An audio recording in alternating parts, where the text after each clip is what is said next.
తిరుపతి నగరంలో smart city ప్రాజెక్టులో పెండింగ్లో ఉన్న వాటిని త్వరగా పూర్తి చేయాలని smart city chairman collector Venkateshwar అధికారులను ఆదేశించారు. మంగళవారం Tirupati smart city corporation limited 42వ బోర్డు సమావేశం స్మార్ట్ సిటీ చైర్మన్ జిల్లా కలెక్టర్ వెంకటేశ్వర్ అధ్యక్షతన జరిగింది.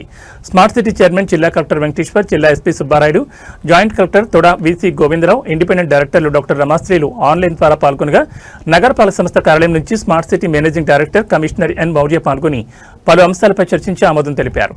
తూకివాక మధ్య స్మార్ట్ సిటీ ప్రాజెక్టులో భాగంగా ఏర్పాటు చేస్తున్న 6 megawatt ground mounted solar project పనులు త్వరగా పూర్తి చేయాలని కలెక్టర్ తెలిపారు. ఇంటిగ్రేటెడ్ కమాండర్ కంట్రోల్ సెంటర్లో భాగంగా నగరంలో సీసీ కెమెరాల ఏర్పాటు పనులు త్వరగా పూర్తి చేయాలని అధికారులను ఆదేశించారు. స్మార్ట్ సిటీలో పెండింగ్లో ఉన్న ప్రాజెక్టులను త్వరగా పూర్తి చేసేయాలని నిర్ణయం తీసుకున్నారు. ఈ సమావేశంలో board director doctor Ramachandra Reddy, smart city general manager Chandramouli, superintendent engineer Shyam Sundar, EE Ravi తదితరులు పాల్గొన్నారు.